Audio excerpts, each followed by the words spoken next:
Hello दोस्तों मैं सोनू कुमार सिंह स्वागत करता हूं आपका अपने YouTube channel government study zone पे। दोस्तों आज का हमारा टॉपिक बहुत ही इम्पॉर्टेंट है और वैसे व्यूअर्स के लिए इम्पॉर्टेंट है जो कम्पिटिटिव एग्ज़ाम्स की तैयारी कर रहे हैं और वैसे बच्चे जो लॉकडाउन की वजह से अपनी पढ़ाई पूरी नहीं कर पा रहे हैं, तो ऑनलाइन स्टडी बहुत ही उनके लिए एक बहुत ही अच्छा माध्यम है। तो अगर आप मेरे चैनल पर पहली बार आए हैं तो सब्सक्राइब करें और साथ ही साथ बेल आइकन को ज़रूर प्रेस करें ताकि हमारी अपकमिंग जितनी वीडियोज़ हैं उनके नोटिफिकेशन आप तक जल्दी पहुँचे। और दोस्तों चलिए आज बिना समय को वेस्ट किए हुए हम लोग बात करते हैं आज के टॉपिक की। और आज का टॉपिक है हमारा धारा 370। धारा 370 के बारे में जानेंगे और साथ ही साथ धारा 370 के ख़त्म होने के बाद क्या क्या इसके फ़ायदे हैं इसके बारे में समझेंगे। दोस्तों आपकी जानकारी के लिए बता दूं कि धारा 370 संविधान के द्वारा यानी संविधान हमारे भारतीय संसद के द्वारा इसे 31 अक्टूबर 2019 को पूरी तरह से हटा दिया गया है। और ये 370 हमारे राज्य जम्मू एंड कश्मीर पे ये लागू हुआ था। तो आखिर आइए जानते हैं कि आखिर जम्मू एंड कश्मीर में 370 का क्या मायने हैं, आखिर धारा 370 क्यों लगाया गया, आखिर इसके मायने क्या क्या हैं, इसके बारे में हम समझेंगे विस्तार से। तो आइए बात करते हैं कि जो धारा 370 है इसी की वजह से जम्मू कश्मीर राज्य पर संविधान की धारा 356 लागू नहीं होती। दोस्तों क्लियर बात है कि धारा 356 क्या है। तो धारा 356 एक तरह की अनुच्छेद संविधान के द्वारा एक अनुच्छेद है जिसमें बताया गया है कि किसी भी राज्य में अगर संवैधानिक तौर तरीके से अगर कोई काम नहीं हो रहा या वहाँ की गतिविधियाँ संवैधानिक नहीं है तो वहाँ पे राष्ट्रपति शासन लागू की जा सकती है। अगर किसी राज्य की विधि व्यवस्था सही नहीं चल रही तो वहाँ पे राष्ट्रपति शासन लगाया जा सकता है। ये व्यवस्था धारा 370 लगने के कारण जम्मू कश्मीर राज्य में इस तरह की व्यवस्था नहीं है। तो दूसरी बात, इस कारण राष्ट्रपति के पास राज्य के संविधान को बर्खास्त करने का अधिकार नहीं है और जम्मू कश्मीर के नागरिकों के पास दोहरी नागरिकता होती है। दोस्तों बात ध्यान में रखिएगा और इसे नोट्स कर लीजिएगा कि जम्मू और कश्मीर एक ऐसा राज्य है हमारे भारत का जहाँ पे दोहरी नागरिकता है, यानी कि आप जिस राज्य में रह रहे हैं वहाँ की नागरिकता आपको अलग मिलेगी और साथ ही साथ वहाँ पे आपको भारत के किसी भी राज्य की नागरिकता आपको मिल जाएगी।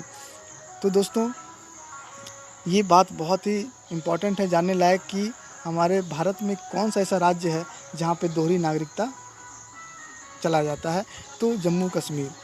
दूसरी बात, भारत की संसद जम्मू कश्मीर के संबंध में अत्यंत सीमित क्षेत्र में कानून बना सकती है। यानी कि भारत का जो संसद है अगर चाह कर भी वो चाहे कि हम जम्मू कश्मीर पे पूरा कब्जा कर ले और वहाँ के विधि व्यवस्था को हम अपने हाथों से चलाएं, केंद्र अगर चाह ले तो ये नहीं हो सकता, क्योंकि वहाँ का अपना अलग सिस्टम है, वहाँ के रीति रिवाज अलग हैं, वहाँ के सिस्टम अलग हैं, वहाँ अलग ही अपना नियम और कानून चलता है।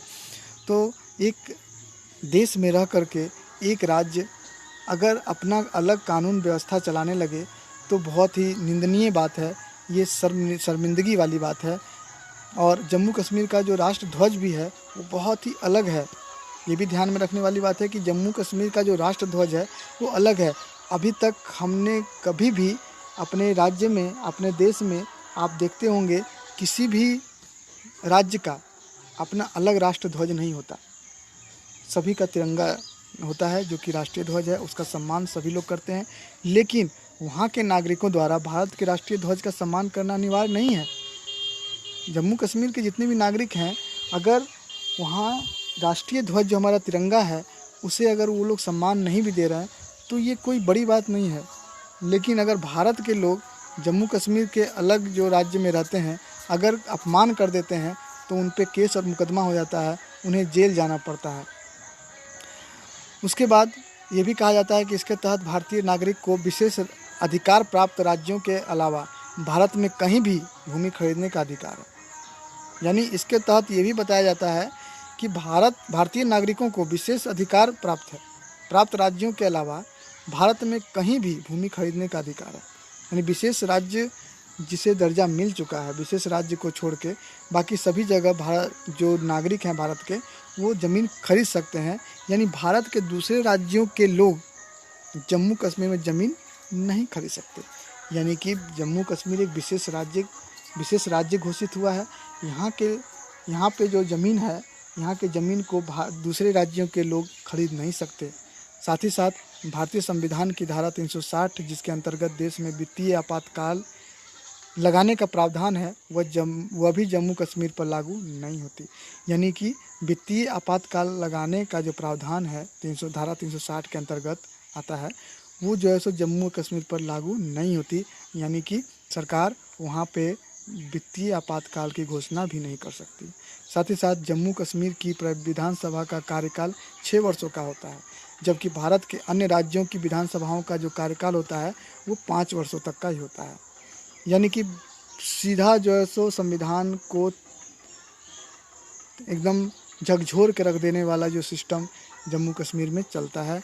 और वहाँ पे कहा जा रहा है कि विधानसभा का जो कार्यकाल हमारे भारत में सभी राज्यों में 5 साल का चलता है, वहाँ पे 6 वर्षों का चलता है। भारत के उच्चतम न्यायालय के आदेश के अनुसार कहा जाता है कि जम्मू कश्मीर के अंदर मान्य नहीं है। यानी कि अगर वहाँ के हाई कोर्ट्स ने कोई डिसीजन दिया तो उसकी मान्यता राज्य की कोई भी जनता नहीं देती। यानी कि वहाँ के लोग, जम्मू कश्मीर के लोग किसी भी तरह का मान्यता नहीं देती वहाँ के हाई कोर्ट्स के डिसीजन को। दूसरी बात, यहाँ पे कहा जा रहा है कि जम्मू कश्मीर की कोई महिला अगर भारत के किसी अन्य राज्य के व्यक्ति से विवाह कर लेता है तो उस महिला की नागरिकता समाप्त हो जाती है। यानी ये भी कहने का मतलब है कि अगर कोई महिला जो जम्मू कश्मीर की प्रॉपर अस्थायी निवासी है, अगर वो चाहे कि मैं किसी दूसरे राज्य के लड़के से, भारतीय राज्य के लड़के से अगर विवाह करते हूँ तो उसे वो नागरिकता समाप्त करनी पड़ती है।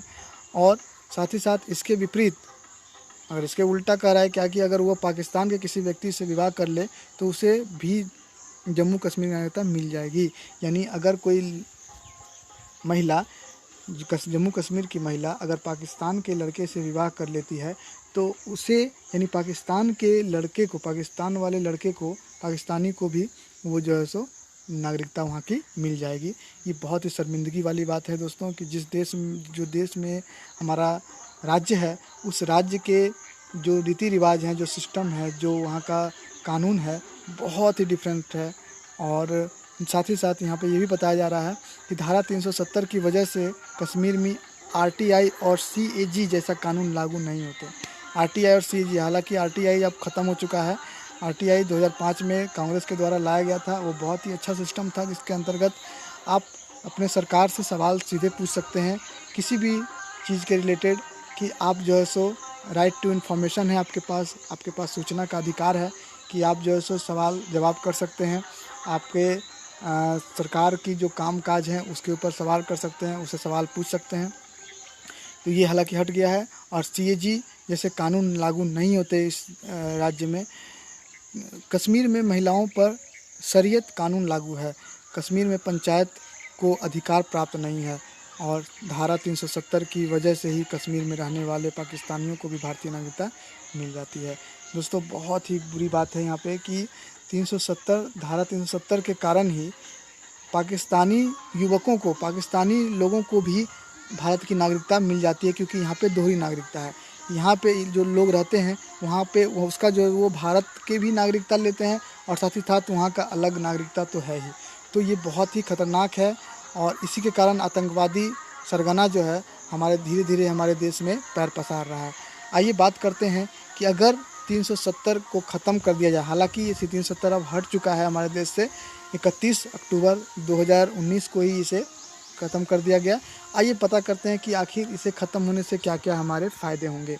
तो अगर ये हट गया तो इसके सबसे पहला फ़ायदा होगा कि कोई भी भारतीय नागरिक जम्मू कश्मीर में ज़मीन खरीद सकेगा।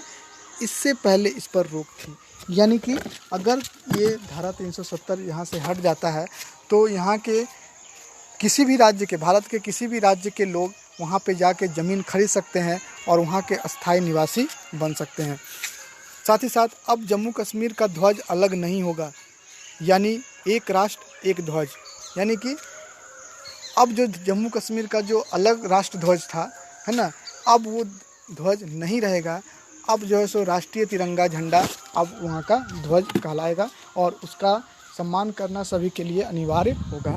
साथ ही साथ जम्मू कश्मीर में अब देश का कानून लागू होगा। अब जम्मू कश्मीर में देश का कानून भी लागू होगा। जो देश का संविधान कहेगा उसे जम्मू कश्मीर के लोगों को मानना होगा। किसी भी दूसरे राज्य का नागरिक जम्मू कश्मीर में ज़मीन खरीद सकेगा, यानी किसी भी देश या किसी भी दूसरे राज्य का जो नागरिक है वो जम्मू एंड कश्मीर में ज़मीन को खरीद सकेगा। अब देश के किसी भी राज्य का नागरिक सरकारी नौकरी कर पाएगा, यानी कि अब देश के किसी भी राज्य का नागरिक वहाँ पे जम्मू कश्मीर में सरकारी नौकरी कर सकेगा। अब दूसरे राज्यों के निवासी भी जम्मू कश्मीर के नागरिक बन पाएंगे। इससे पहले इस पर रोक थी और साथ ही साथ दूसरे राज्य के निवासी जो है सो जम्मू कश्मीर के नागरिक बन सकते हैं। पहले बहुत ही इस पर रोक थी।